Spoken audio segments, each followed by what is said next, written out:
நீ ஆர்ட்ஸ் தானடா படிச்ச, எப்படி ஐடில வேலை பார்க்குற? எந்த டிகிரினாலும் பரவாயில்லண்ணா. சென்னையில் இருக்க எஸ்எல்ஏ ஐடி ட்ரைனிங் இன்ஸ்டியூட் தான் நான் ட்ரைனிங் எடுத்தேன். மாதம் 30,000 சம்பாதிக்கிறேன். சூப்பர்டா. For IT training and placement, contact 88707 67784.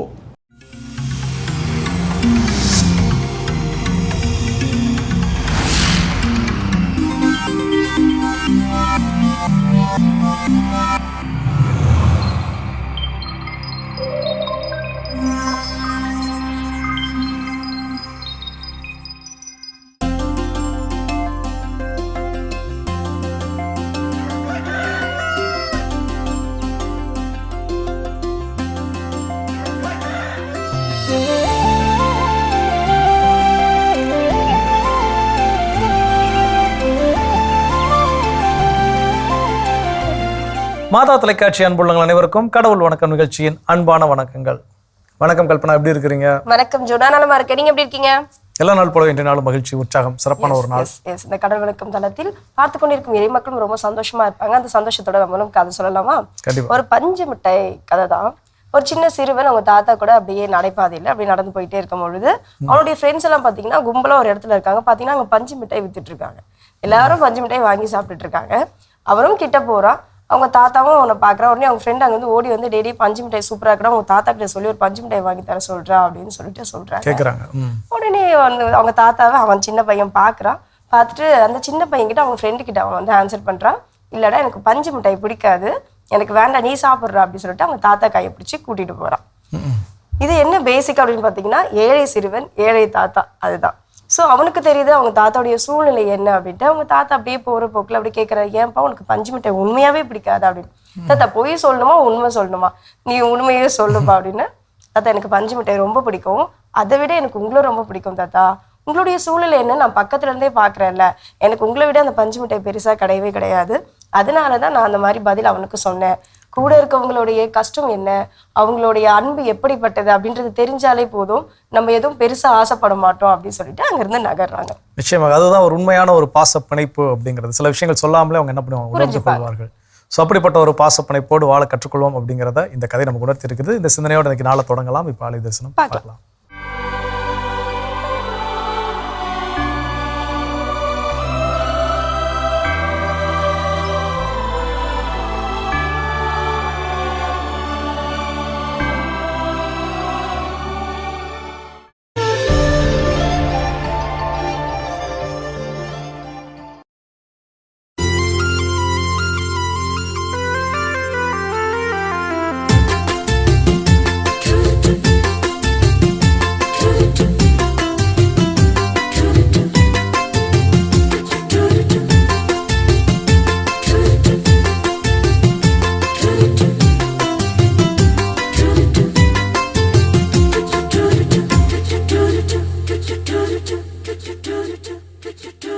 உறவு மலரும் புனித இடம் ஆலயம், உள்ளம் ஒன்று சேரும் இடம் ஆலயம்.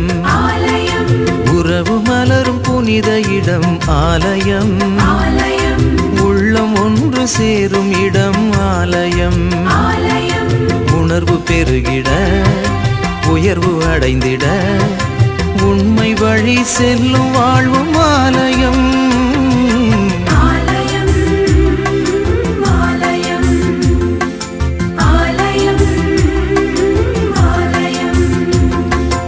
உறவு மலரும் புனித இடம் ஆலயம், உள்ளம் ஒன்று சேரும் இடம் ஆலயம்.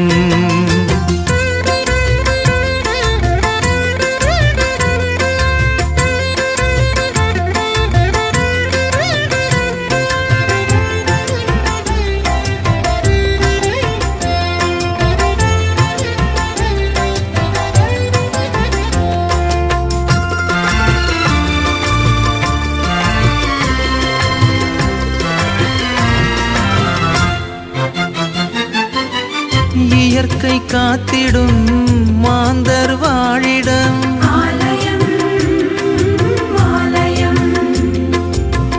பகிர்ந்து வாழ்ந்திடும் உயிர்கள் உறைவிடம்.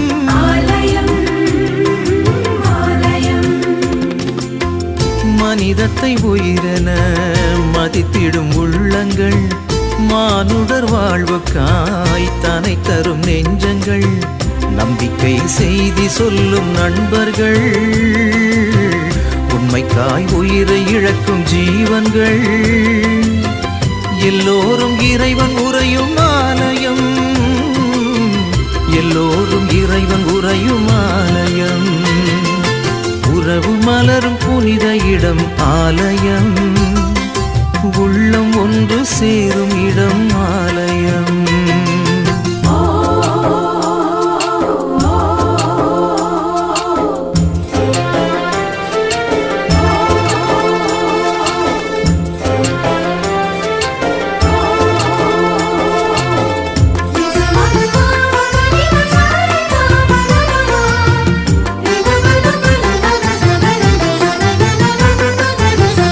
பசுமை சோலைகள் பாடும் பறவைகள்,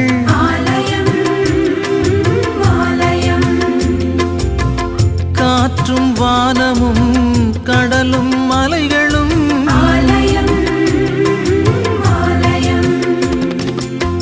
விடியலின் குரலென ஒலித்திடும் கலைகளும், கடவுளே உன் புகழ் பாடிடும் கவிதையும், நல்வார்த்தை பேசுகின்ற நாவுகள், நல்லோரின் பாதை செல்லும் பாதங்கள், எல்லாமே இறைவன் உறையும் ஆலயம், எல்லாமே இறைவன் உறையும் ஆலயம், உறவு மலரும் புனித இடம் ஆலயம், உள்ளம் ஒன்று சேரும் இடம் ஆலயம், உறவு மலரும் புனித இடம் ஆலயம், உள்ளம் ஒன்று சேரும் இடம் ஆலயம், உணர்வு பெருகிட உயர்வு அடைந்திட உண்மை வழி செல்லும் வாழ்வும் ஆலயம்,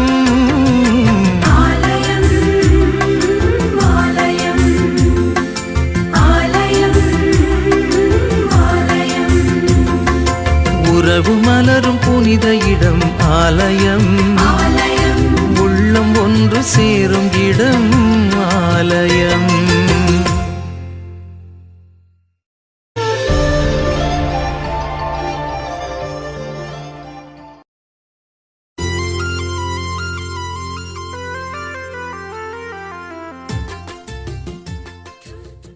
மிக சிறப்பான ஆலய தரிசனம் நம்ம பார்த்துட்டோம். இந்த இனிய காலை வேளையில இந்த நாள் கடவுள் வணக்கம் தளத்துல இருந்து நம்ம என்ன கற்றுக்கொள்ள போகிறோம்? ஸோ இன்னைக்கு இந்த நாள் நமக்கு என்ன கற்றுக் கொடுக்க போகிறது, நாம் என்ன சிந்தனைகளை பெற்றுக்கொள்ள போகிறோம் அப்படின்னு பார்த்தோம்னா, சில மனிதர்கள் நம்ம வாழ்க்கையில சந்திச்சிருப்போம். நம்மளோட ரோல் மாடலா கூட அவங்க என்ன பண்ணலாம் இருப்பாங்க. அதாவது ரோல் மாடல் அப்படின்னா இன்னைக்கு சமகாலத்தில் நம்மோடு வாழக்கூடிய சில மனிதர்களாக இருப்பாங்க. இப்போ கல்லூரி படிக்கின்ற நேரங்கள் இல்லை பள்ளியில் படிக்கக்கூடியப்போ சில ஆசிரியர்களை வந்து நமக்கு ரொம்ப ரொம்ப பிடிக்கும். ஏன் அப்படின்னா எப்பவும் எனர்ஜெட்டிக்காக இருப்பாங்க. எந்த வேலையை அவங்க எடுத்து கொடுத்தாலும் ரொம்ப துருதுருன்னு செய்வாங்க. நம்ம மாணவர்களோட பயங்கரமாக கோஆப்ரேட் பண்ணி ஒன்றிச்சு போயிருப்பாங்க. அப்படிப்பட்ட ஆசிரியர்கள் நம்ம என்னைக்கு என்ன பண்ண மாட்டோம், மறக்கவே மாட்டோம். ஸோ எத்தனை ஆண்டுகள் கடந்து போனாலும் நமக்கு உங்களுக்கு பிடிச்ச ஆசிரியர்னு கேட்டால் டக்குன்னு அவங்களோட பேர் என்ன பண்ணுவோம், நம்ம சொல்லுவோம். அதுபோல் நம்ம சந்திக்கக்கூடிய பல மனிதர்கள் எப்பவுமே பார்த்தீங்கன்னா ரொம்ப ஆற்றலோடு எனர்ஜெட்டிக்காக எப்போ அவங்க வந்து டல்லாவே நம்ம என்ன பண்ண முடியாது, பார்க்கவே முடியாது. ஸோ அப்படி எப்பவுமே ஒரு ஆற்றலோடு இருக்கக்கூடிய சில மனிதர்கள். அப்போ அது அவங்களால மட்டும் தான் இருக்க முடியுமா, ஏன் நம்மளால இருக்க முடியாது அப்படின்னு கேட்டால் நிச்சயமாக நம்மளாலும் அது போல இருக்க முடியும். அவங்க என்ன செய்யறாங்கன்னு தெரிஞ்சுக்கிட்டா அதை நாமளும் அதே மாதிரி செஞ்சா, அதை விட அதிகமா செஞ்சா நிச்சயமாக நாமளும் அது போல ஆற்றலோடு இருக்கலாம். அப்போ அதுல முதல் விஷயம் அவங்க எப்படி ஒவ்வொரு நாளையும் தொடங்குவாங்க அப்படின்னு பாத்தீங்கன்னா புன்னகையோடு. நல்லா யோசித்து பாருங்க. நம்ம இப்போ ஒரு டீச்சர்ஸ் யாரும் நமக்கு பிடிச்சவங்க நம்ம நினைச்சு பார்ப்போம். அவங்களை என்னைக்காவது புன்னகை இல்லாம நம்ம பார்த்துருப்போமா அப்படின்னு கேட்டா வெரி ரேர் அக்கேஷனா இருக்கும். அதிகபட்சமா பார்த்துருக்கிறதுக்கு வாய்ப்பே கிடையாது. ஸோ அப்போ யாரை எந்த தெரிஞ்ச மனிதர்களாக இருந்தாலும் சரி, தெரியாத மனிதர்களாக இருந்தாலும் சரி, அவர்களை காணுகின்ற பொழுது ஒரு சின்ன புன்னகை. சாலைகளில் போயிட்டு இருக்கிறோம், எல்லாரும் குறுக்க இருக்கதான் என்ன பண்றோம், வண்டி ஓட்டிட்டு இருக்கோம். நாமளே சில நேரங்களில் சாலை விதிகள் என்ன பண்றது கிடையாது, கடைபிடிப்பது கிடையாது. அந்த நேரத்தில் நம்ம ஒழுங்கா போயிட்டு யாரோ ஒருத்தங்க குறுக்க வண்டி கொண்டு வந்து விட்டாங்க அப்படின்னா அந்த நேரத்தில் உடனே டக்கு நம்ம மைண்ட் என்ன ஆகுது, நம்ம மூஞ்சி எப்படி மாறுது, ஒரு கோபமான மனநிலைக்கு உடனே மாறுது. அதில் அதுக்கு மாறாக அவங்களும் தப்பா வந்துட்டாங்க, அவசரமா வந்துட்டாங்க, நம்மள இடிச்சிக்கல அப்படின்னு ஒரு சின்ன புன்னகையோட கடந்து போனோம்னு வச்சுக்கோங்களேன். அது அவங்களுக்கும் பிரச்சனை இல்லை, நமக்கும் பிரச்சனை இல்லை. ஒருவேளை நம்ம அந்த முகத்தை மாற்றி கோபத்தை வெளிப்படுத்தி அவர் ஒன்று வார்த்தை சொல்லி நாம ஒரு வார்த்தை சொன்னா அந்த இடத்த விட்டு நகண்டு விட்ட பிறகும் கூட நம்ம மனது அங்கேயே இருந்து இன்னும் அவனை அந்த வார்த்தை கேட்டுக்கணும், இன்னும் இப்படி கேட்டு அப்படிங்கிறதா நமக்கு என்ன இருக்கும், மைண்ட்ல இருந்துகிட்டே இருக்கும். ஜஸ்ட் ஒரு புன்னகையோட அந்த இடத்துல போனோம் அப்படின்னா அந்த இடத்துல அவரும் கடந்து போயிருவார், நம்மளும் அடுத்த வேலைக்கு என்ன பண்ணிருப்போம். கண்டிப்பா நீங்க சொன்ன மாதிரி ஒரு மலர்ந்த முகத்தால் மட்டும்தான் மற்றொரு முகத்தை மலர வைக்க முடியும்னு சொல்லுவாங்க. அதுக்கு தேவை நம்ம வந்து எனர்ஜெட்டிக்கா வந்து இருக்கணும் அப்படின்றதா. இன்னும் இது போன்ற காரியங்கள் என்னென்ன இருக்குன்றது தொடர்ந்து பேசலாம். பார்த்த பகுதி பார்க்கலாம்.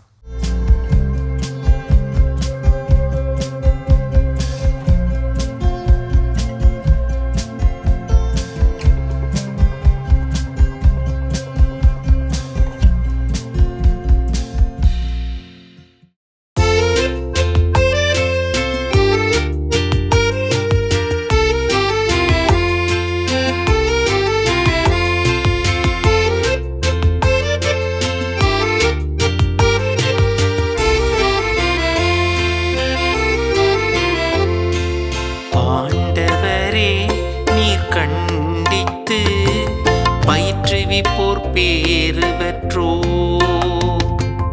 ஆண்டவரே நீர் கண்டித்து பயிற்றுவிப்போர் பேறு பெற்றோ. ஆண்டவரே நீர் கண்டித்து உம் திருச்சட்டத்தை பயிற்றுவிக்கும் மனிதர் பேறு பெற்றோ. அவர்களின் துன்ப நாட்களில் அவர்களுக்கு அமைதி அளிப்பீ.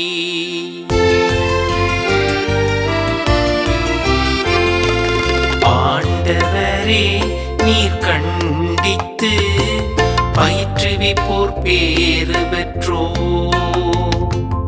ஆண்டவரே நீர் கண்டித்து பயிற்றுவிப்போர் பேறு பெற்றோ. ஆண்டவர் தம் மக்களை தள்ளிவிடா. தம் உரிமை சொத்தாம் அவர்களை கைவிடா. தீர்ப்பு வழங்கும் முறையில் மீண்டும் நீதி நிலவும். நேரிய மனத்தினர் அதன் வழி நடப்பார். ஆண்டவரே நீர் கண்டித்து பயிற்றுவிப்போர் பேறு பெற்றோ. ஆண்டவரே நீர் கண்டித்து பயிற்றுவிப்போர் பேறு பெற்றோ.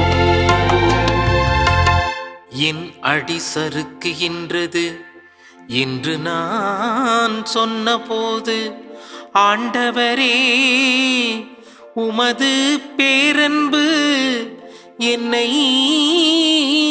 தாங்கிற்று. என் மனதில் கவலைகள் பெருகும்போது என் உள்ளத்தை உமது ஆறுதல் மகிழ்விக்கின்றது. உமது ஆறுதல் மகிழ்விக்கின்றது.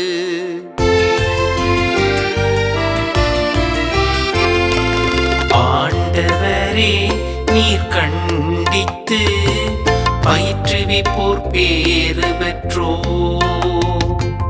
ஆண்டவரே நீர் கண்டித்து பயிற்றுவிப்போர் பேறு பெற்றோ. இயேசுவில் பிரியமான மாதா தொலைக்காட்சி நேயர்களே, உங்கள் அனைவரையும் இந்த நாளிலே சந்திப்பதிலே நான் மிகுந்த மகிழ்ச்சி அடைகிறேன். இன்றைய நாள் இனிய நாளாக அமைய உங்களுக்காக நான் சிறப்பாக ஜெபித்துக் கொள்கிறேன். இன்றைய நாளில் திருப்பாடலாக நாம் தியானிக்க இருப்பது திருப்பாடல் 94.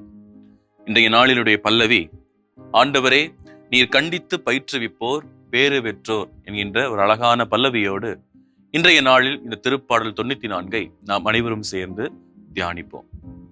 இந்த திருப்பாடலானது 2 மைய கருத்துக்களை கொண்டிருக்கிறது. ஒன்று, கடவுளுடைய கண்டிப்பு.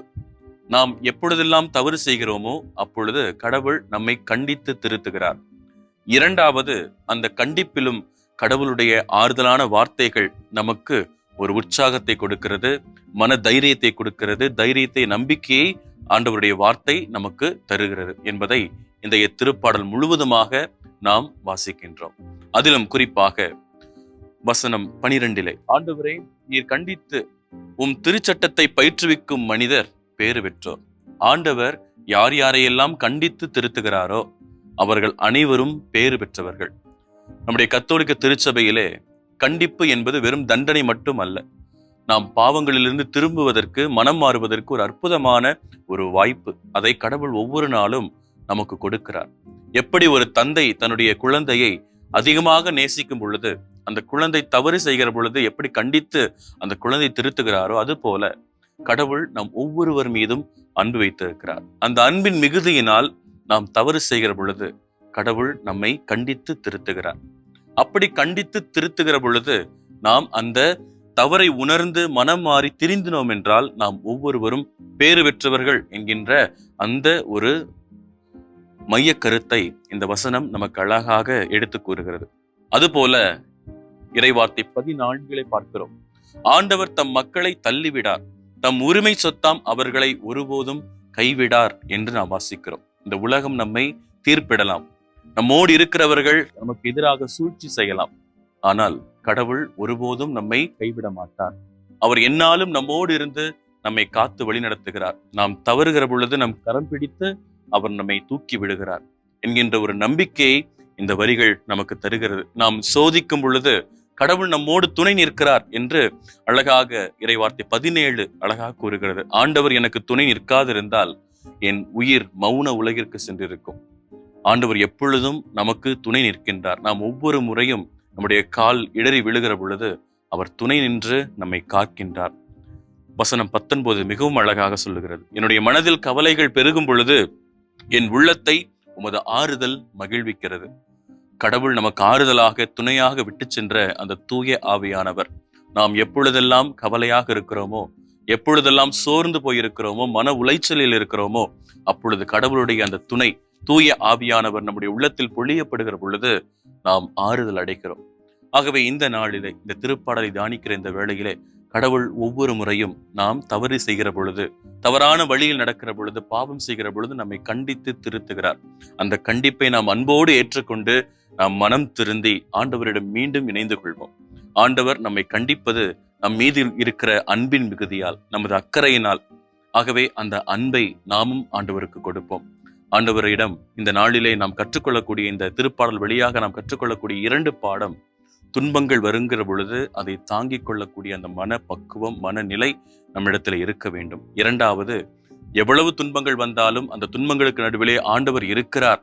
என்னுடைய கால் இடறி விழுகிற பொழுது கடவுள் எனக்கு துணை நிற்கிறார், எனக்கு நம்பிக்கையும் கேடையுமாக அவர் இருக்கிறார் என்கின்ற நம்பிக்கையை இந்த திருப்பாடல் தருகிறது. இந்த 2ஐயும் நாம் கற்றுக்கொள்வோம். துன்பங்களுக்கு மத்தியிலே மன தைரியம், அதை தாங்கிக் கொள்ளக்கூடிய அந்த துணிச்சல். 2வது நம்பிக்கை, கடவுள் இருக்கிறார் என்கின்ற நம்பிக்கையை நாம் கற்றுக்கொண்டு இந்த வேளையிலே ஆண்டவரிடம் நம்மை முழுமையாக ஒப்புக் கொடுப்போம். கண்களை மூடி நாம் இந்த வேளையிலே ஜெபிப்போம். எங்களை என்னாலும் நேசித்து வழிநடத்துகிற அன்பின் பரலோக பிதாவே, எங்களுடைய வாழ்க்கையிலே புயல்களும் சோதனைகளும் எங்களை சூழ்ந்து நெருக்கும் வேளையிலே உம்முடைய சன்னிதானத்தை நாங்கள் தேடி வந்து எங்களை முழுவதுமாக உம்முடைய பாதத்திலே ஒப்புக் கொடுக்கிறோம்.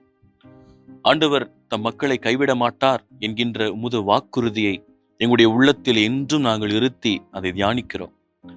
ஆண்டவரே, உம்முடைய சட்டத்தை கொண்டு எங்கள் ஒவ்வொருவருக்கும் நீர் கற்பிக்கும் போதனைகளுக்காக நாங்கள் தவறி நடக்கிற பொழுது அந்த தவறான பாதையிலிருந்து எங்களை வழிநடத்தி நல்ல பாதையில எங்களை அழைத்துச் செல்லக்கூடிய நல்ல ஆயனாக நீர் இருக்கிறீர் என்பதை நாங்கள் உணர்ந்து இருக்கிறோம். அதற்காக உமக்கு நன்றி செலுத்துகிறோம். எங்களுடைய வாழ்க்கையிலே பல சோதனைகளை உமது அன்பின் கண்டிப்பாகவும், எங்களுடைய ஆன்மாவை தூய்மைப்படுத்த ஒரு அருமையான வாய்ப்பாகவும், உமது அருளாகவும் அதை நாங்கள் எடுத்துக்கொள்ளக்கூடிய அந்த ஞானத்தை எங்கள் ஒவ்வொருவருக்கும் தந்திரலும். தீயவை எங்களை நேராதபடி அமைதியான புகலிடத்தை எங்களுக்கு அருளும். எங்களுடைய கால் வழுக்கி விழுகுகிற பொழுது, எங்களுடைய வாழ்க்கையிலே நாங்கள் தடுமாறுகிற பொழுது, நான் அஞ்சி நடுங்கும் போதெல்லாம் உமது பேரன்பு எங்கள் ஒவ்வொருவரையும் தாங்கி பிடிப்பதற்காக உமக்கு நன்றி கூறுகிறோம். நீர் எங்களுக்கு துணையாக இல்லாவிட்டால் எங்களுடைய ஆன்மா இருளில் மூழ்கி போயிருக்கும். ஆனால் ஒவ்வொரு நாளும் நீர் எங்களுக்கு துணை நிற்கிறீர் என்பதை நாங்கள் எங்களுடைய வாழ்க்கையிலே உணர்கிறோம். உன்னதமான இறைவா, எங்களுடைய உள்ளத்தில் கவலைகளும் பாரமும் பெருகும் போதெல்லாம் உம்முடைய மேலான ஆறுதல் எங்களுடைய ஆன்மாவை மகிழ்விக்கட்டும். இந்த உலகால் தர இயலாத அந்த தெய்வீக அமைதியால் எங்களுடைய இதயத்தை நிரப்பி அருளும். நீரே எங்களுடைய கோட்டையாகவும் நாங்கள் தஞ்சம் புகும் பாறையாகவும் இருக்கிறீர் என்பதை நாங்கள் என்றும் மறவாதிருக்க செய்தருளும். இந்த ஜெபங்களை எல்லாம் பாதத்தில் வைத்து ஜெபிக்கிறோம். எங்கள் ஜெபம் கேளும் ஜீவனுள்ள நல்ல பிதாவே, ஆமென். அருமையான தினம் ஒரு திருப்பாடல் பகுதி பார்த்துட்டோம். அதோட நம்ம பேசிட்டு இருக்கிறோம் கடவுள் வணக்கம் நிகழ்ச்சியில. ஒவ்வொரு நாளும் உற்சாகத்தோடு இருப்பதற்கு, செயல்படுவதற்கு நாம் செய்ய வேண்டிய செயல்கள் அடுத்ததா என்ன? கண்டிப்பா இந்த ஜூஸ் குடிச்சா நம்ம எனர்ஜியா இருக்கலாம், இல்ல அந்த மாதிரி எனர்ஜெட்டிக் ஜூஸ் எல்லாம் குடிச்சா இன்னும் நம்ம வந்து புத்துணர்ச்சியா இருக்கலாம் அப்படின்னு நிறைய அட்வர்டைஸ்மெண்ட்ல நம்ம வந்து பார்க்க முடியும். ஆனா அதெல்லாம் உண்மையா அப்படின்னா கண்டிப்பா கிடையவே கிடையாது. அது நமக்குள்ள நம்மளே ஏதோ நினைச்சிட்டு இருக்கிறது. யதார்த்தம் என்ன அப்படின்னு பாத்தீங்கன்னா, நம்ம எப்பவுமே புத்துணர்ச்சியா இருக்கணும் எவ்ரிடே அப்படின்னா, நம்மளால முடிந்த ஒரு உடல் அசைவு, உடற்பயிற்சி இது நம்ம தினந்தோறும் செய்யறப்போ ஆட்டோமேட்டிக்கா அந்த எனர்ஜெட்டிக் அப்படின்றது கிடைக்கும். கண்டிப்பாக உட்கார்ந்த இடத்துல வேலை செஞ்சுட்டு இருக்கிறோம், நமக்கு மூவ் பண்ணுறதுக்கான வேலைகள் இல்லை அப்படிங்கிறவங்களுக்கு கண்டிப்பாக உடற்பயிற்சி ரொம்ப ரொம்ப முக்கியம். ஏன்னா அப்படி இருந்தால் தான் அவங்களால ஆற்றலோடு என்ன பண்ணுறது, நாள் முழுவதும் செயல்பட முடியும். ஸோ அதாவது சிலர் வாக்கிங் போகிறவங்களை நம்ம பார்க்குறோம், ஜாக்கிங் போகிறவங்கள பார்க்குறோம். ஸோ அவங்களாம் அந்த நாள் முழுவதும் உற்சாகமாக அந்த எனர்ஜியோடு அவங்க ட்ராவல் பண்ண தொடங்குவாங்க. ஸோ அப்போ அதுபோல் நாம் அதை நிச்சயமாக ட்ரை பண்ணி பார்க்கலாம், எனர்ஜியோடு இருக்கலாம். அதுபோல் இன்னும் வேறு இந்த வழிகள் இருக்குங்கிறத தொடர்ந்து பேசுவோம்.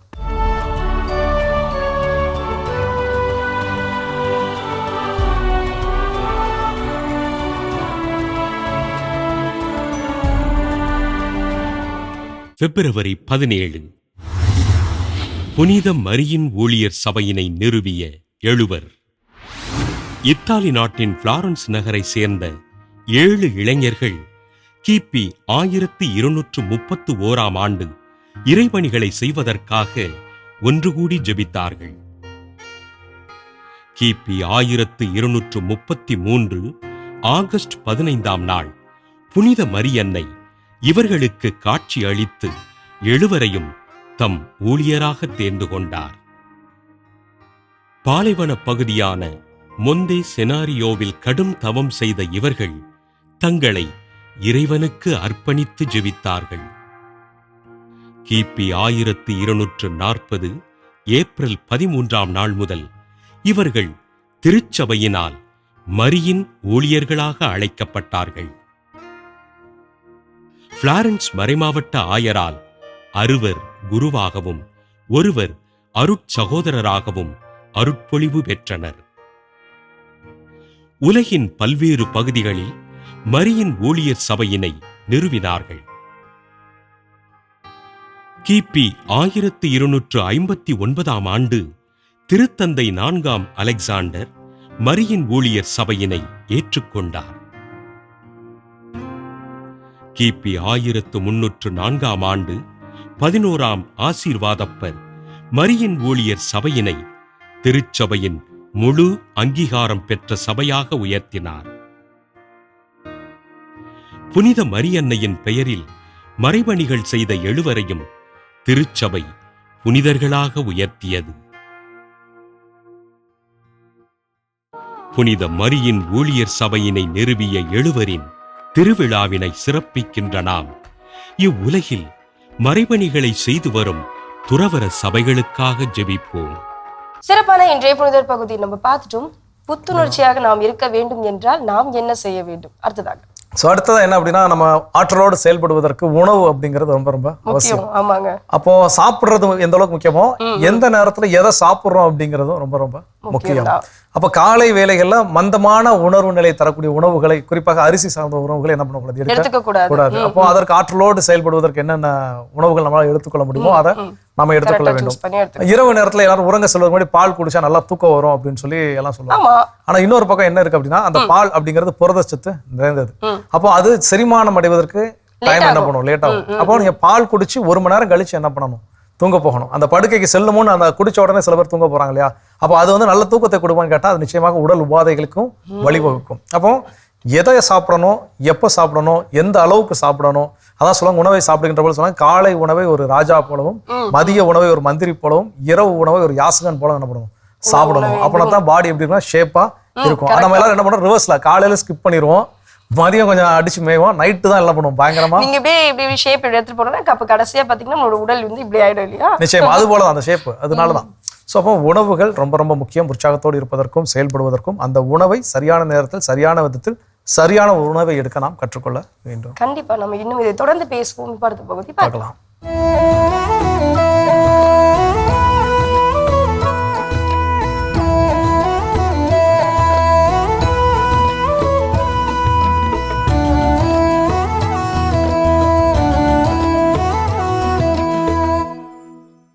அண்ணன் தம்பி 2 பேரு, ஒருத்தன் கல்யாண வீட்டு தம்பி, இன்னொருத்தன் இளவு வீட்டு தம்பி. ஏன்னா கல்யாண வீட்டு தம்பி கல்யாணத்துக்கு மட்டும்தான் போவான், வாழ்த்து சொல்லிட்டு வந்துருவான். இளவு வீட்டு தம்பி இளவு வீட்டுக்கு தான் போவான், இளவு கேட்டுட்டு வந்துருவான். 2 பேரும் அவங்க வேலைய ரொம்ப சிறப்பா செஞ்சுக்கிட்டு இருந்தாங்க. ஒரு நாள் இளவு வீட்டு தம்பி ஒரு சோலியா வெளியூருக்கு போக வேண்டியது ஆகி போச்சு. வர 10-15 நாள் ஆகும் அப்படின்னு ஆகி போச்சு. கல்யாண வீட்டு தம்பி இளவு வீட்டு தம்பியை கூப்பிட்டு சொன்னா, தம்பி நான் போன சோழியை முடிச்சுட்டு வர கொஞ்சம் நாள் ஆகும், இதுக்கிடையில யார் வீட்லயாவது இழவு விழுந்தா நீ போய் கேட்டுட்டு வரணும், நீ தான் போயிட்டு வரணும், மறந்துடாத.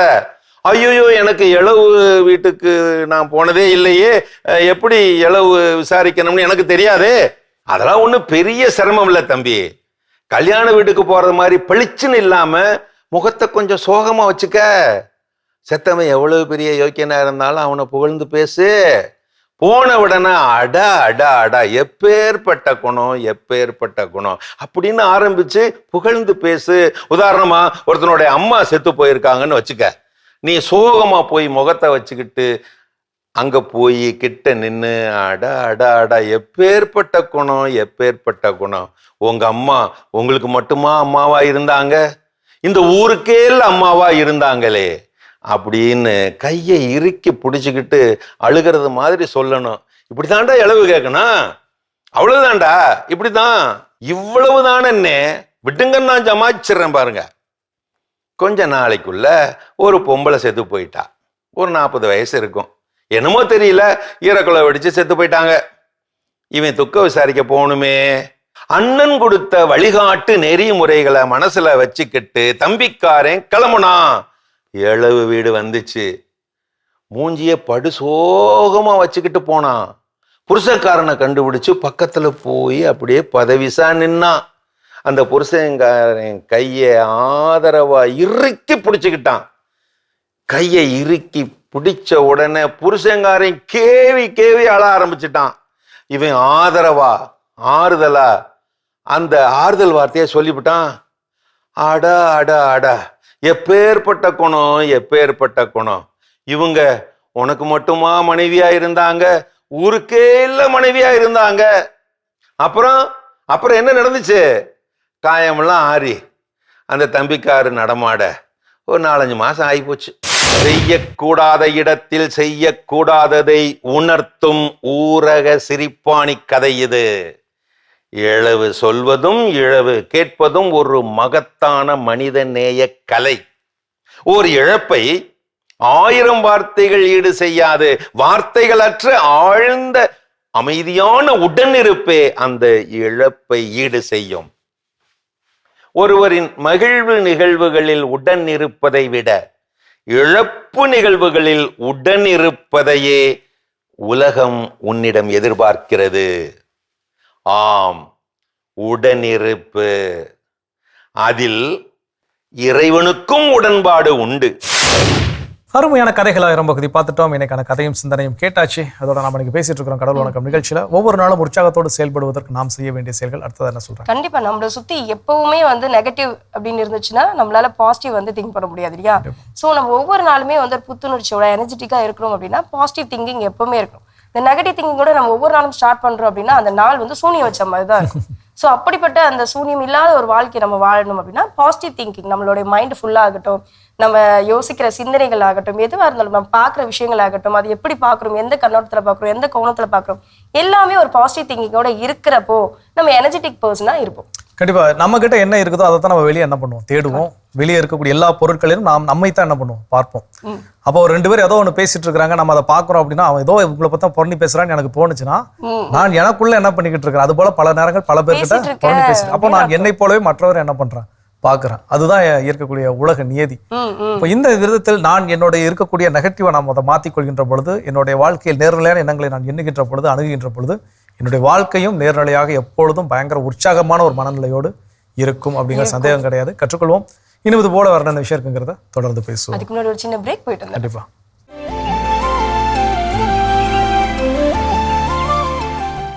நிகழ்ச்சிகள் உங்களை மீண்டும் வரவேற்கிறோம். நீங்கள் பார்த்து கொண்டிருப்பது மாதா தொலைக்காட்சியின் கடவுள் வணக்கம். ஜோ சொல்லுங்க.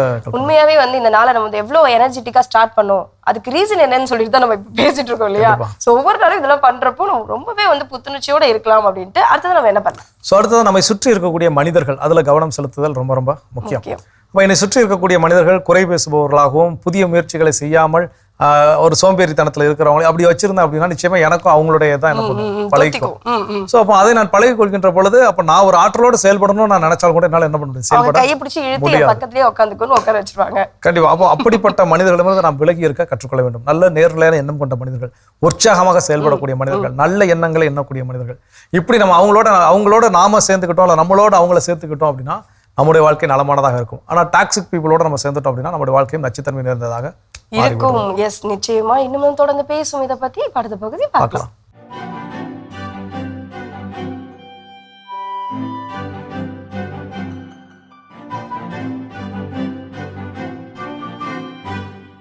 அன்பிற்கினிய மாதா தொலைக்காட்சி சுவைஞர்களே, தமிழினிய நெஞ்சங்களே, வணக்கம். திரிகடுகத்தில் இணைந்திருக்கும் உங்கள் ஒவ்வொருவருக்கும் இனிய நல் வாழ்த்துகள். 3ஆம் செய்யுளில் அடியெடுத்து வைக்கிறோம். நல் ஆதனார் குறிப்பிடுகின்ற இந்த 3ஆம் செய்யுள், கல்லார்க்கு இனாய் ஒழுகலும் கால் கொண்ட இல்லாளை கோலால் புடைத்தலும் இல்லம் சிறியாரை கொண்டு புகழும் இம்மூன்றும் அறியாமையால் வரும் கேடு. அறியாமையால் ஏற்படும் கேடுகள், அவற்றுள் ஒன்று கல்வி அறிவு இல்லாதவர்களோடு நட்பாய் பழகுதல். இதை அறியாமையினால் வருகின்ற ஒரு கேடு என்றே குறிப்பிடுகிறார். 2ஆம் அறியாமை என்னவென்றால், இல்லாளை கோல் கொண்டு தாக்குதல். கம்பால் அடிக்கிற அந்த பழக்கம் இருக்கிறதே, அது ஒரு அறியாமையின் செயல். அதை போன்றே 3ஆவது அறியாமை சிறுமை குணம் படைத்தவரை வீட்டுக்கு அழைத்து வருதல். ஆக இந்த 3னுள் முதன்மையாக அவர் வைக்கின்ற அந்த அறியாமை என்பது கல்வி அறிவு இல்லாதவர்களோடு நட்பு பாராட்டுதல். கல்வி உயரிய ஒரு பண்பு, கல்லாமை மிகப்பெரிய ஒரு தீங்கு. ஆக இந்த கல்லாமையை ஒருவர் கொண்டிருக்கிறார், கல்வதற்கு படிப்பதற்கு முயற்சி மேற்கொள்ளாமல் இருக்கிறார், ஆர்வம் காட்டாமல் இருக்கிறார், திறந்த மனம் இல்லாமல் இருக்கிறார் என்கின்ற ஒரு நிலையில் இருக்கிற ஒரு கல்வி அறிவு அற்றவரை ஒரு நண்பராக ஏற்று அவரோடு இணைந்து பயணிக்கின்ற அந்த பயணம் இருக்கிறது, அது அறியாமையால் வருகின்ற ஒன்று என்று குறிப்பிடப்படுகிறது. வள்ளுவர் குறிப்பிடுவார், கல்லாதான் ஒட்பம் களிநன்றாயினும் கொள்ளார் அறிவுடையார். உண்மையான அறிவுடையவங்க கல்வி அறிவு இல்லாத ஒருவருடைய ஒரு கருத்தை ஏற்றுக்கொள்வதற்கு இயலாது. ஏனென்றால் பானையில் இருந்தால்தானே அகப்பையில் வரும், அங்கு உள்ளே ஏதாவது ஒன்று இருந்தால்தானே அது வெளிவரும். உள்ளே ஒன்றும் இல்லை, அங்கு வெறும் சுழி. அப்படிப்பட்ட அந்த நிலையில் அங்கு எதுவும் வர இயலாது என்பதை அறிவுடையவர்கள் புரிந்து கொள்கிறார்கள். ஆக இயேசு என்னிடம் இருந்து கற்றுக்கொள்ளுங்கள் என்று சொல்கிற அதே நிலையில் இயற்கையிடம் இருந்து கற்றுக்கொள்ளுங்கள். இந்த காகத்தை பாருங்கள், பறவைகளை பாருங்கள், வயல்வெளி மலர்களை பாருங்கள், மேலும் குழந்தையை பாருங்கள், இந்த குழந்தையை போன்று இருங்கள். இப்படி பல்வேறு வகைகளிலே பல்வேறு கோணங்களிலே கல்வி கற்றல்.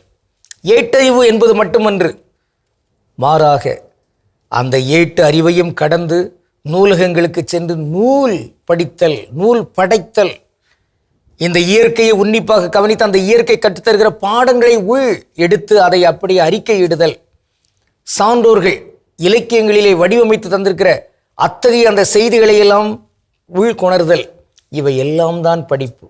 இந்த கல்வி அறிவு இல்லாதவராக இங்கு ஒரு மாந்தர் இருக்க இயலாது. ஆக விலங்குகள், மாடுகள், ஆடுகள் அவை பாவம், அவங்க பள்ளியிடத்துக்கு போய் படிக்க இயலாது, அது அவர்களுடைய நிலை. ஆனால் மாந்தர்கள் என்பவர்கள் மாந்தர்களாக இருப்பதற்கு இங்கு கல்வி அறிவு பெற்றாக வேண்டும். ஒரு காலம் அந்த நேரத்திலே நீ படிக்க முடியாது, நீ படித்தால் உன் நாவை வெட்டுவேன், படிப்பதை கேட்டால் உன் காதில் ஈயத்தை காய்ச்சி ஊற்றுவேன் என்றெல்லாம் ஜாதிய தன்மையிலே ஒடுக்குமுறை இங்கு இந்திய துணைக்கண்டத்தில் இருந்ததை நாம் பார்க்கிறோம். ஆனால் அது மாறிவிட்டது, கடவுளுக்கு நன்றி. ஆனாலும் இன்னும் பல்வேறு வகைகளிலே வேறு வகையான அந்த ஒடுக்குமுறைகளெல்லாம் இருக்கிற இந்த பின்னணியில் கல்வி அறிவு படைத்தவர்கள் இவற்றையெல்லாம் உன்னிப்பாக கவனித்து இங்கு சூழல்களை எல்லாம் மாற்றியாக வேண்டும். அப்படிப்பட்ட கல்வியாளர்களுடைய எண்ணிக்கை பெருக வேண்டும். அதன் மூலமாக இங்கு எல்லா மாந்தருமே நல்லவர்களோடு தான் தோழமை பாராட்டுவதற்குரிய ஒரு சூழல் இருக்கிறது. அந்த வகையில் அறியாமையெல்லாம் அகற்றப்பட்டு இங்கு அறிவு, நல்லறிவு, கூர்மதி அறிவு இவையெல்லாம் பெருகுவதற்கு கல்வி அறிவாளர்களுடைய எண்ணிக்கை பெருக வேண்டும். இங்கு தாய் தமிழ் வழி பள்ளிக்கூடங்கள் எல்லாம் காணாமல் போகின்ற இந்த சூழலில் உண்மையான அறிவு இங்கு மேலோங்கி வருமா என்கிற கேள்வி எழுகிறது. இதையெல்லாம் உன்னிப்பாக கவனித்த எதிர்கால தலைமுறை தாய்மொழி வழி கல்வியையும் இங்கு உன்னிப்பாக கவனித்து அதன் மூலமாக கல்வி அறிவை உயர்த்துவதற்கு, கல்வியின் தரத்தை உயர்த்துவதற்கு, நம் முன்னோர் நமக்கு விட்டு சென்றிருக்கிற அந்த விழுமியங்களையெல்லாம் கல்வியின் வழியாக கற்றுக்கொள்வதற்கு என்று உறுதியேற்று அதன் விளைவாக அறிவுடையவர்களாக திகழ்ந்து எல்லாரும் நம்மிடம் நட்பு பாராட்டக்கூடிய சூழலை உருவாக்க உறுதியேற்றுக் கொள்வோம். இன்று நாம் பார்க்கவிருக்கும் ஒரு சிறப்பு சொல் தோஸ்து அல்லது ஃப்ரெண்டு. தோஸ்து என்பது ஒரு பெர்ஷிய சொல், பெர்சிய மொழி. ஃப்ரெண்டு ஆங்கில மொழி. தமிழ் என்னது தனித்தமிழில் நண்பன், தோழி என்று. எனவே நண்பர்களை நாம் ஈடுபடுத்துவோம், நண்பன் என்கிற சொல்லை பயன்படுத்துவோம். கடவுளுக்கு திருவிழமானால் மீண்டும் நாளை திரிகடுகத்தில் இணைந்து மகிழ்வோம். நன்றி, வணக்கம். அருமையான திரிகடுகம் சிறப்பான பகுதி பார்த்தாச்சு. இன்னைக்கான செயல் கருத்துக்கள் எல்லாம் கேட்டாச்சு. அதோட நம்ம பேசிட்டு இருக்கிறோம் இன்னைக்கு கடவுள் வணக்கம் நிகழ்ச்சியில் ஒவ்வொரு நாளும் உற்சாகத்தோடு செயல்படுவதற்கு செய்ய வேண்டிய செயல்கள் அடுத்ததான் என்ன சொல்றாங்க? எஸ், ஒவ்வொரு நாளும் நம்ம உற்சாகமா இருக்கணும் அப்படின்னா நமக்கு பிடிச்ச விஷயத்த ஒவ்வொரு நாளும் செய்யணும். சிம்பிள் தானே இல்லையா? நம்மளுக்கு இது பிடிக்கும். இப்போ ஒரு கடை வீதிக்கு போறோம், எனக்கு அந்த வளையல் வாங்கணும்னு பிடிச்சிருக்கு அப்படின்னா அந்த வளையல் நான் போய் வாங்கி வச்சுக்கிட்டேன் அப்படின்றப்போ அந்த ஒரு சந்தோஷம் எனக்கு வரும்ல, அந்த சந்தோஷம் எனக்கு ஒரு புத்துணர்ச்சியை கொடுக்கும். கண்டிப்பா. அந்த மாதிரி சின்ன சின்ன காரியங்களை குறித்து நம்ம இன்னைக்கு இதை செய்யணும் அப்படின்னு சொல்லிட்டு செஞ்சுட்டோம்னா போதும், அது ஒரு ஹாப்பினஸ் நிறைஞ்ச வாழ்க்கை. நிச்சயமா எல்லாருக்குமே சின்ன சின்ன விஷயங்கள் கூட பெரிய பெரிய மகிழ்ச்சி என்பது நிச்சயமாக கிடைக்கும். ஆனால் அந்த மகிழ்ச்சி அப்படிங்கிறது சின்ன விஷயம் கிடையாது.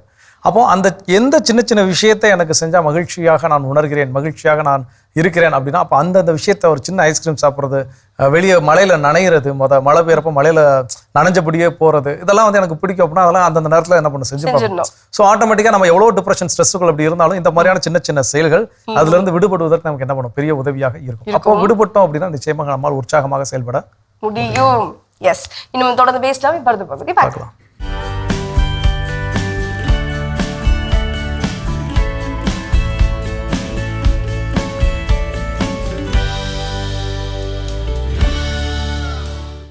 கணினி திரையில் நாம் காணும் ஒவ்வொரு தளமும் உண்மையே அப்படின்னு நம்புறீங்களா? நீங்கள் தட்டச்சு செய்யும் இணைய முகவரி, அதாவது URL சரியானது தானா? நீங்கள் உள் நுழையும் இணைய வாசல், கேட்வே ஆஃப் த வெப்சைட் சரியானதா? ஒரு வெப்சைட்டை கிளிக் செய்தால் அது வேறு இணைய பக்கத்திற்கு உங்களை இட்டு செல்கிறதா? ஒரு பெயர், ஒரே தோற்றம், ஒரே முகவரி, அப்படியெனில் அந்த இணைய பக்கம், வெப்பேஜ் எப்படி போலியானதாக இருக்க முடியும்?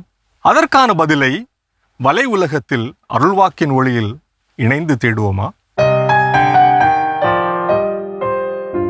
மத்தேயு 7:15-16. போலி இறைவாக்கினரை குறித்து எச்சரிக்கையாய் இருங்கள். ஆட்டுத்தோலை போர்த்தி கொண்டு உங்களிடம் வருகின்றனர், ஆனால் உள்ளேயோ அவர்கள் கொள்ளையிட்டு தின்னும் ஓநாய்கள். முட்செடிகளில் திராட்சை பழங்களையோ முட்பூண்டுகளில் அத்திப்பழங்களையோ பறிக்க முடியுமா? உண்மையான மனிதர்கள் போல வேடமிட்டு வரும் போலிகளை குறித்து இயேசு அன்றே எச்சரித்திருக்கிறார்.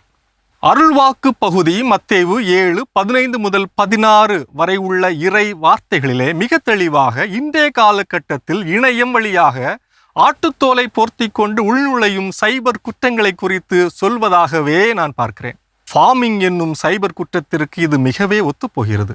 ஃபார்மிங் என்னும் சைபர் குற்றத்திற்கு இந்த இறை வார்த்தை பகுதி மிகவே ஒத்துப்போகிறது.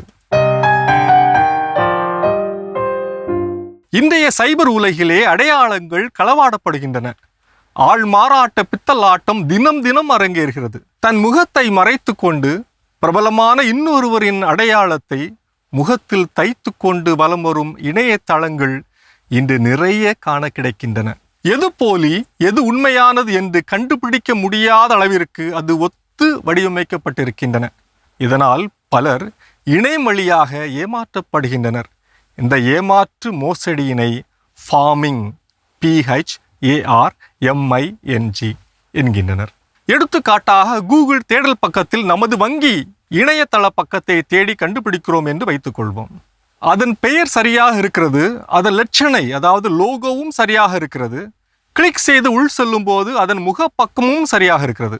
எனவே இது நமது வங்கியின் ஒரிஜினல் பக்கம்தான் என்று எண்ணி பலர் பண பரிவர்த்தனை செய்கிறோம்.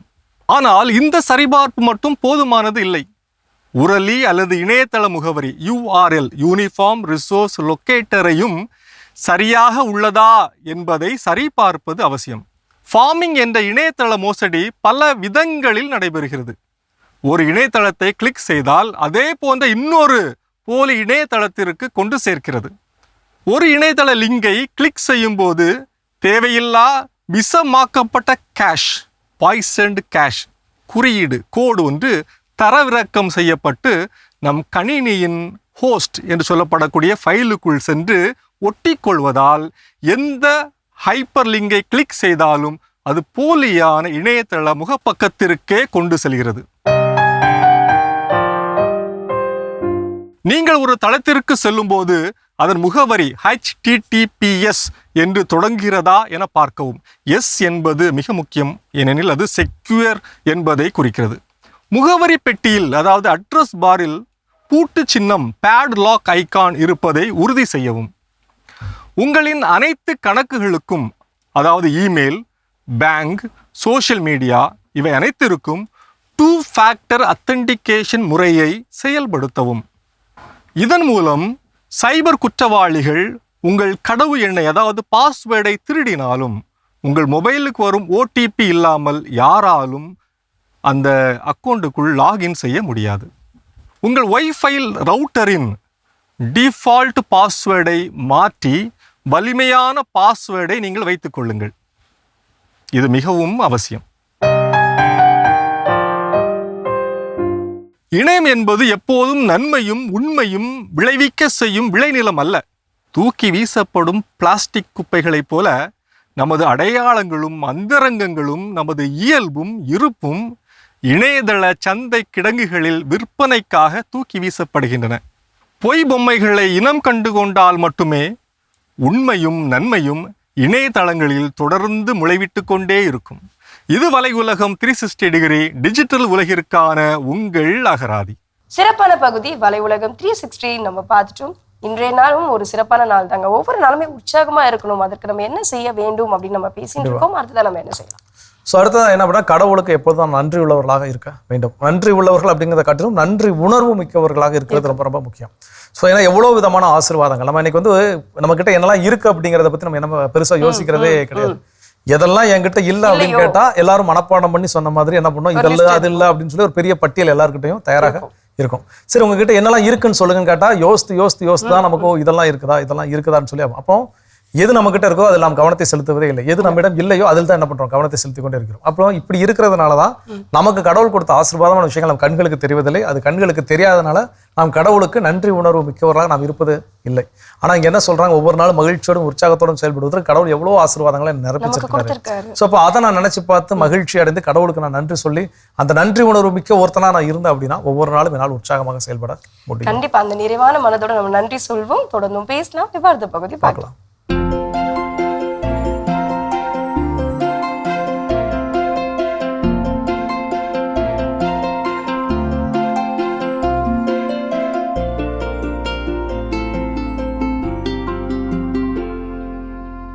அனைவருக்கும் வணக்கம். இன்றைய பதிவில் நம்ம பார்க்க போகிற விஷயம் நம்ம ஏற்கனவே பேசின வெள்ளரி சாகுபடி. குறைந்த இடத்துல அதிகமான லாபம் எடுக்கணும் அப்படிங்கிறதுக்காக இந்த வெள்ளரி சாகுபடியை நம்ம முன்னிறுத்துகிறோம். இந்த வெள்ளரி சாகுபடி அப்படிங்கிறது 100 நாள் பயிர்னா 50 நாள் நமக்கு வளர்ச்சிக்கு, 50 நாள் தினசரி அறுவடை. இதுதான் நம்ம சொல்லியிருந்தோம். ஒரு ஏக்கருக்கு 2500 ரூபா வரும் விதை, 450 கிராம் தேவைப்படும். அதை நடவு பண்ணுறோம். இதில் நீங்கள் என்ன செய்யணும்னு நான் எதிர்பார்க்குறேன் அப்படின்னா, யாருக்கெல்லாம் வாய்ப்பு இருக்கோ இந்த வருடத்தை பொறுத்தளவில் கொஞ்சம் இடத்துல கூட பண்ணி பாருங்கள். அப்படி செய்கிறது உங்களுக்கு அதிகமான விளைச்சலை கொடுக்கறதோட தினசரி வருமானம், ஒரு விளைச்சல் அதிலிருந்து வருமானம் அப்படிங்கிறத நம்ம எப்படி கட்டமைச்சுக்கிறோம் அப்படிங்கிறத பார்க்க ஒரு வாய்ப்பாக இருக்கும்.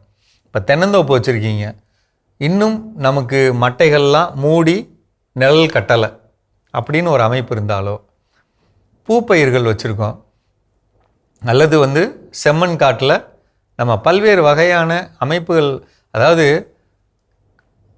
சொதன் ஈரம் இல்லாத ஒரு அமைப்பு மண்ணில் எங்கே இருக்கோ அங்கெல்லாம் நீங்கள் தாராளமாக இது வளர்க்கலாம். ரொம்ப ஈஸிங்க. முக்கியமாக அந்த பயிரை பொறுத்தவரை நோய்கள் வராது, பூச்சி தாக்கம் வராது அப்படின்னு இருந்தாலும் அது வந்துடக்கூடாது அப்படிங்கிறதுக்காக நம்ம இலை கரைசல்களோ அல்லது கற்பூர கரைசலோ அல்லது அக்னி அஸ்திரம் இது மாதிரி தெளிச்சுக்கணும். ரெண்டாவது,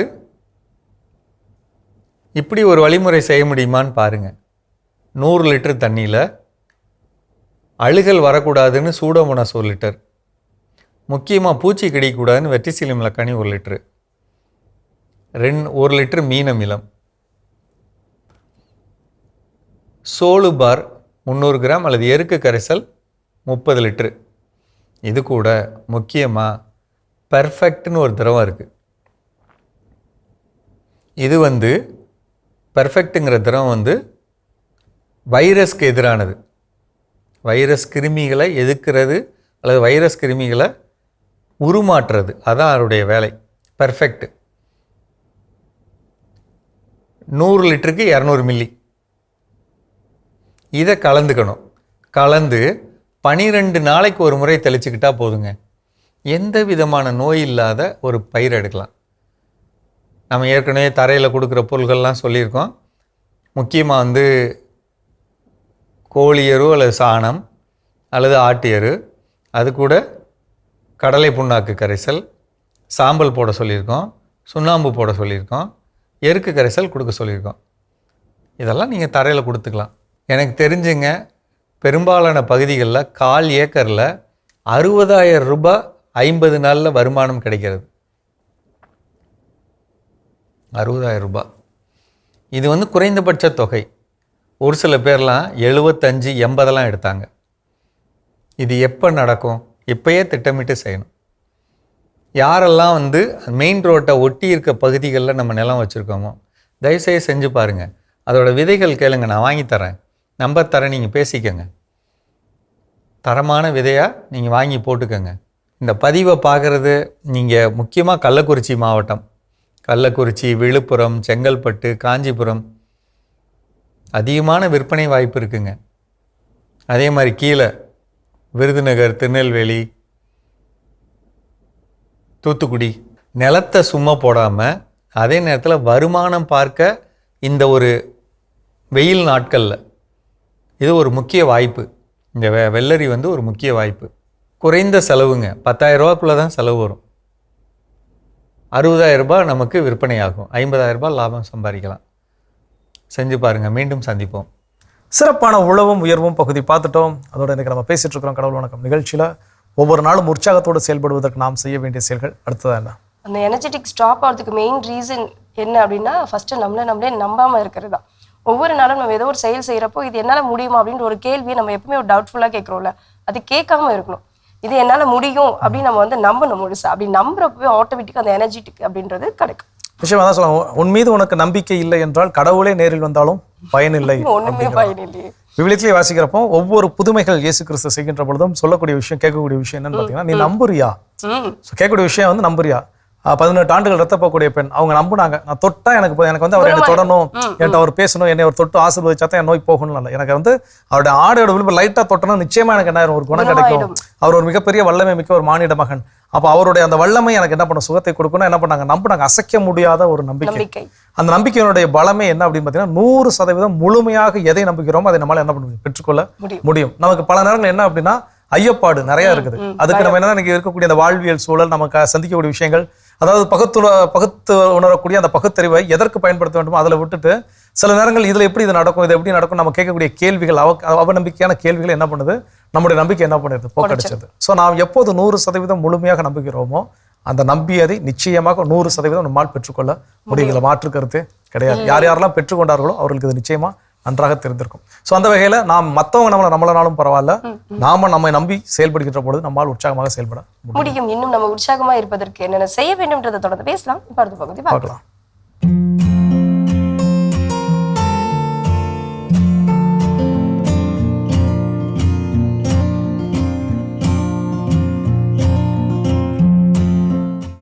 அன்பான மாதா தொலைக்காட்சி நேயர்களுக்கு வணக்கம். இன்றைய நிகழ்ச்சியில நம்ம பார்க்க போறது allergy, asthma, eosinophilia, sinusitis, tonsillitis எல்லாம் ஒன்னோட ஒன்று லிங்க். காது, மூக்கு, தொண்டை, நுரையீரல் சம்மந்தப்பட்டது.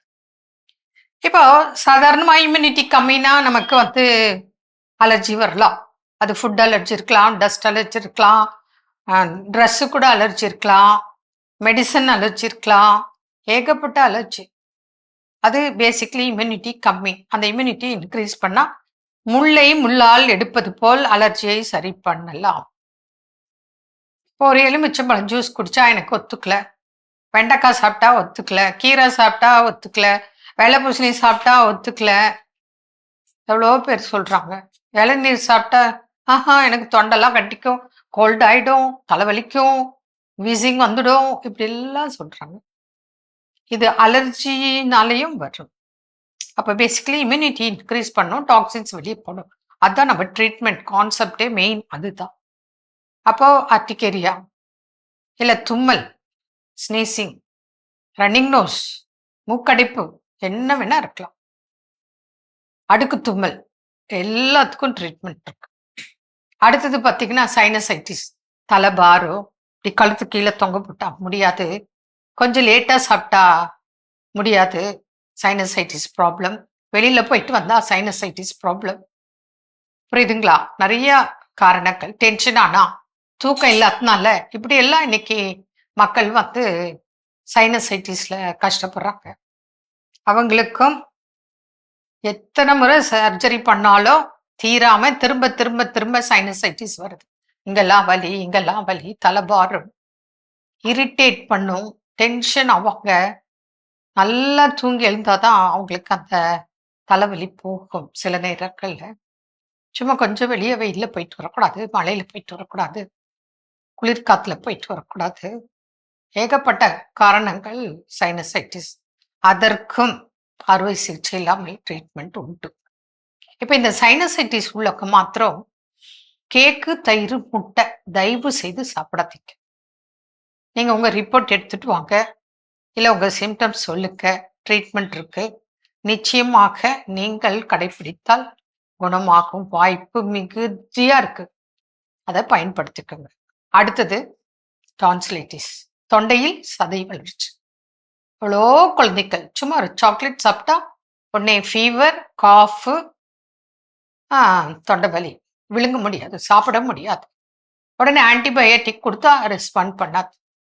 நம்ம கொஞ்ச நாள் பார்ப்போம், அடிக்கடி அடிக்கடி இப்படி வந்துட்டே இருக்கு. உடனே டாக்டர் கிட்ட போவோம். அவங்க என்ன சொல்லுவாங்க? சர்ஜரி பண்ணிடலாம். தயவு செய்து டான்சிலைட்டிஸ்க்கு சர்ஜரி பண்ணாதீங்க. முடிந்த அளவு அறுவை சிகிச்சை இல்லாமல் காப்பாற்றும் வழிமுறைகள் நிறைய இருக்கு.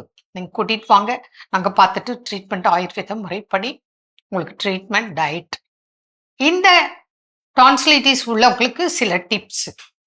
கண்டிப்பா வாழைப்பழம், பச்சை வாழைப்பழம் சாப்பிடவே வேண்டாம். இதே இவங்களுக்கு உகந்த பழம் பைனாப்பிள் அண்ட் பப்பாயா. அந்த பைனாப்பிள், பப்பாயா ரெண்டையும் கட் பண்ணி போட்டு ஹனி போட்டு இல்லை அத்திப்பழம் கூட சேர்த்துக்கலாம்.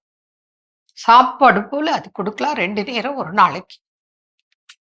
அதே போல பூண்டு தேன், அது இங்க வரும்போது பார்த்து அது எப்படி அப்ளை பண்றது, எப்படி சாப்பிட்றதுன்னு சொல்றோம், அது பிரகாரம் கொடுக்கலாம். அப்போ உங்களுக்கு டான்சிலைட்டிஸ் மேக்சிமம் அறுவை சிகிச்சை இல்லாமல் குணமாக்கும் வழிமுறைகள் இருக்கு. அதை ஃபாலோ பண்ணி குணமாக்கிக்கலாம். அடுத்தது ஆஸ்துமா. ஆஸ்துமா அப்படின்னா சும்மா அப்படி மேகம் கருக்கக்கூடாது, மழை வரக்கூடாது, சில்காத்து படக்கூடாது. புரியுறதா? ஒரு ஹில் ஸ்டேஷன் போக முடியாது, ஒரு பீச்சுக்கு போக முடியாது. ஒவ்வொருத்தருக்கும் ஒவ்வொரு அலர்ஜி. உடனே என்ன ஆகும்? வீசிங், காஃப் ஸ்டார்ட் ஆயிடும், வயிற்றுல இருந்து இருமல் வரும், சளி இருக்கும், சளி வெளியே வராது. அப்படியே நுரையீரல்லாம் வெயிட்டா இருக்கும், செஸ்ட் வந்து ஹெவியா இருக்கும். புரியுதுங்களா? அப்படியே இறுக்கி பிடிக்கிற மாதிரி இருக்கும், முதுகு எலும்பெல்லாம் வலிக்கும், தூங்கவே முடியாது. இப்படி உட்கார்ந்துருந்தா நல்லா இருக்கும், படுத்தா மூச்சு வாங்கும், இருமல் வந்துடும், மூச்சு வாங்கும், தூங்கவே முடியாது. விசில் சத்தம், கை கை கை கை. சின்ன குழந்தையாக இருந்தாலும், வயதானவங்களா இருந்தாலும், டீனேஜாக இருந்தாலும், எல்லாருக்கும் வீசிங்னா ஒரே மாதிரி தான் இருக்கும் தொல்லைகள். பெரியவங்களுக்கு சொல்ல தெரியும், குழந்தைகளுக்கு தெரியாது. அதனால என்ன பண்றாங்க? ஃபர்ஸ்ட் ஒரு டேப்லெட் கொடுப்பாங்க, அதுல கண்ட்ரோல் வந்துட்டு இருக்கும், அப்புறம் அதுல கண்ட்ரோல் ஆகாது, அப்புறம் இன்ஜெக்ஷன், அதுவும் கண்ட்ரோல் ஆகாது கொஞ்ச நாள்ல, அப்புறம் வெயின் இன்ஜெக்ஷன், அப்புறம் நெப்ளைசர். எவ்வளவு பண்ணாலும் படாத பாடு. சரி, இது கொடுக்குற மெடிசன்னால அல்சர், கேஸ்ட்ரைட்டிஸ், இன்டைஜஷன், இதெல்லாம் வயிறுல உபாதைகள் வர வாய்ப்புகள் அதிகம். அதனால அதுக்கும் இங்க அருமையான மெடிசன்ஸ் இருக்கு. நல்ல கசப்பு தான் வரும்போது அதை எப்படி சாப்பிடணும். இருமலுக்கு இருக்கு, வீசிங்க்கு இருக்கு, அதுக்கெல்லாம் சேர்த்து உங்களுக்கு இம்யூனிட்டி இன்க்ரீஸ் ஆகிற மாதிரியும் டாக்ஸின்ஸ் வெளியேற மாதிரியும் நீங்கள் இருமுனா சளி கரைஞ்சி வெளியே மாத்திரி எல்லாத்துக்கும் வெளியே வர்ற மாதிரி எல்லாத்துக்கும் ட்ரீட்மெண்ட் இருக்கு. தொடர்பு கொள்ளுங்க, பலன் அடையுங்கள். அதனால அலர்ஜி, ஆஸ்மா, இஸ்னோஃபிலியா, சைனசைட்டிஸ் எதுவாக இருந்தாலும் நிச்சயமாக சைடு எஃபெக்ட் கிடையாது. பயப்படாதீங்க. இது மருந்துன்னு நினைக்காதீங்க. உணவே மருந்து, மறந்ததே மருந்து. இதெல்லாம் புரிஞ்சுக்கிட்டு நினைவுல வச்சுட்டு கடைபிடித்தால் பலன் நிச்சயம். மீண்டும் நாளை சந்திப்போம். நன்றி. அன்னை மரியே வாழ்க.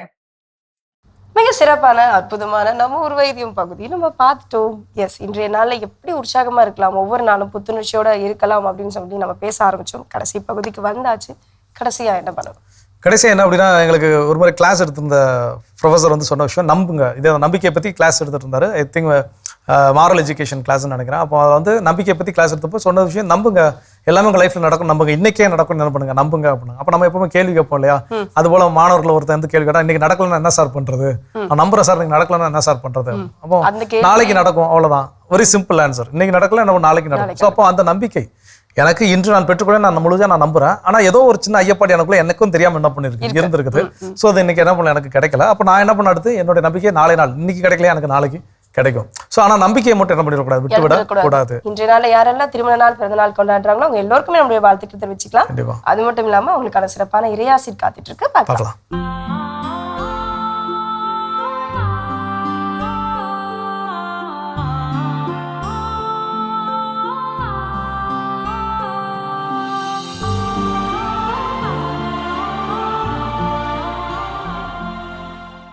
என் அன்பிற்கினிய மாதா தொலைக்காட்சி நேயர்களே, உங்கள் அனைவருக்கும் ஆண்டவர் இயேசுவின் இனிய நாமத்தில் காலை வணக்கத்தை தெரிவித்துக் கொள்கிறேன். இன்றைய நாளுக்கான இறைவார்த்தை எசையா நூல் 49, 15, 16 ஆகிய வசனங்கள். பால் குடிக்கும் தன் மகவை தாய் மறப்பாளோ? கருத்தாங்கினவள் தன் பிள்ளை மீது இரக்கம் காட்டாது இருப்பாளோ? இவர்கள் மறந்திடம், நான் உன்னை மறக்க மாட்டேன். இதோ என் உள்ளங்கைகளில் உன்னை நான் பொறித்து வைத்துள்ளேன். உன் சுவர்கள் எப்பொழுதும் என் கண் முன் நிற்கின்றன. கடவுள் எந்த அளவிற்கு நல்லவர்! பரிந்து பாலூட்டும் தாயினும் சாலச் சிறந்தவராக கடவுள் இருக்கிறார். தன்னுடைய கருவில் தாங்கி பெற்றெடுத்து பாலூட்டிய தாயை விட கடவுள் பரிவுடையவராக இருக்கிறார். பெற்ற பிள்ளைகளை தூக்கி எறிந்து விட்ட தாய்மார்கள் பற்றிய கதைகள் இருக்கின்றன. ஆனால் கடவுள் ஒரு காலம் தான் படைத்த தன்னுடைய பிள்ளைகளை அவர் கைவிட்டு விடுவதில்லை. காரணம், நாம் எப்படியோ அவரால் நினைவு கூறப்படுவதில்லை. அவர் நம்முடைய பெயர்களை தன்னுடைய உள்ளங்கையிலே பொறித்து வைத்திருக்கிறார். எனவே அவரால் நம்மை மறக்க முடியாது. ஒரு நோட்டு புத்தகத்தில் அவர் நம்முடைய பெயர்களை எழுதி வைக்கவில்லை. மாறாக தன்னுடைய உள்ளங்கைகளிலே பொறித்து வைத்திருக்கிறார். தாய் மறந்தாலும் நான் உன்னை மறவேன் என்ற வார்த்தைகள் தான் நமக்கு ஆறுதல் அளிக்கின்றன. தீ நடுவே நீ நடந்தாலும், ஆழ்கடலைத்தான் கடந்தாலும் தீமை ஏதும் நிகழ்வதில்லையே, தீங்கின்றியே காத்திடுவேன் நான் என்று கடவுள் நமக்கு ஆறுதல் கொடுக்கிறார். தொடர்ந்து இந்த ஆறுதலுக்காக ஆறுதல் வேண்டுமென மன்றாடுவோம்.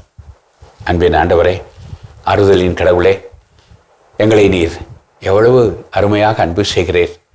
தாயினும் சாலச் சிறந்த தாயாக தந்தையாக இருந்து நீர் எங்களை வழிநடத்துகிறீர், அன்பு செய்கிறீர், பாதுகாக்கிறீர். உம்முடைய இந்த வாக்குறுதிக்காக நன்றி கூறுகிறோம்.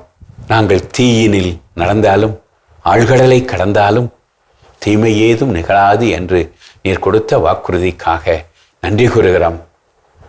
தீமை ஏதும் நிகழாமல் எங்களை காக்கின்ற உம்முடைய அன்புக்கு பணிந்து உமக்கு நன்றி கூறுகிறோம். எங்களை ஆசீர்வதியும்.